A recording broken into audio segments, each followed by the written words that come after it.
Halo, perkenalkan nama saya Daniel Jason Nathanael. Penelitian saya ini berjudul Psychometric Validation of the Indonesian Mukbang Addiction Scale. Atau pada dasarnya saya membuat alat ukur tentang kecanduan mukbang. Yang pertama, di era digital, banyak membuat konten mengunggah konten terkait makanan, termasuk mukbang ini.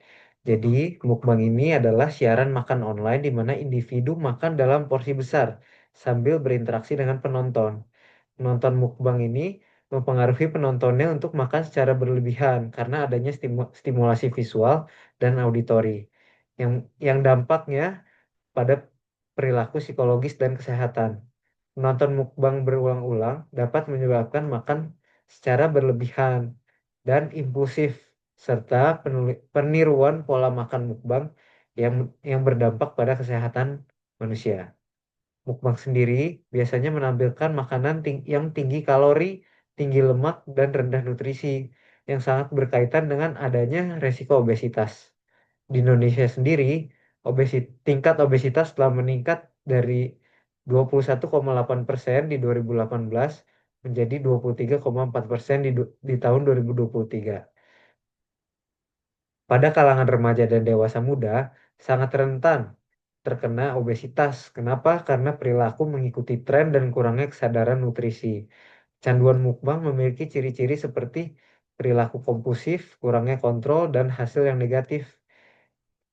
Pada kalangan remaja dan orang dewasa muda, resiko ini terjadi karena preferensi terhadap makanan cepat saji dan kecenderungan mengikuti tren, yang dimana pada kalangan ini mereka sudah memiliki akses yang bebas pada media sosial untuk mengakses mukbang, untuk menonton mukbang, dan memiliki uh, keputusannya masing-masing. Jadi sudah bebas memilih keputusannya masing-masing.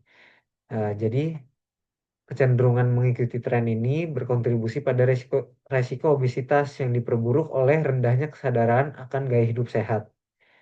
Jadi skala kecanduan mukbang ini merupakan alat psikometri yang simpelnya digunakan untuk mengukur kecanduan akan mukbang. Alat ini mendukung penelitian, intervensi, dan kesadaran publik tentang kebiasaan makan dan gaya hidup sehat di Indonesia. Di Mukbang Addiction Scale ini terdapat 6 butir soal atau 6 item dengan awalan seberapa sering dalam 1 tahun terakhir Anda yang pertama menghabiskan banyak waktu memikirkan mukbang atau berencana menonton mukbang. Yang kedua, merasakan dorongan yang kuat untuk menonton mukbang lagi dan lagi. Yang ketiga, menonton mukbang untuk melupakan masalah pribadi.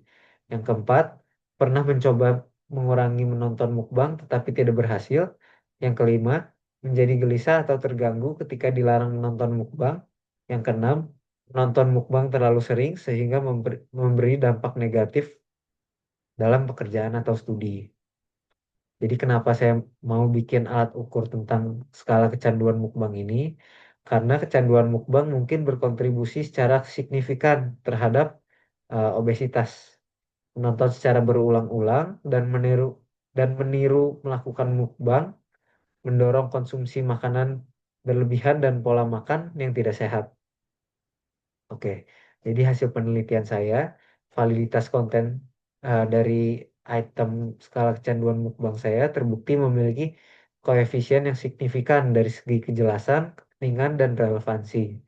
Dari segi analisis faktor konfirmatori atau CFA, model fit terbukti fit dan signifikan di setiap itemnya. Kemudian dari segi reliabilitas dan standar error measurement, memiliki koefisien reliabilitas yang signifikan juga.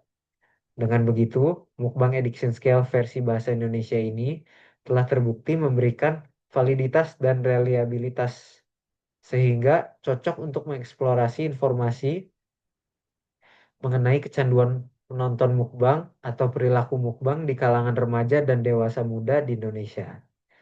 Sekian dari saya, terima kasih.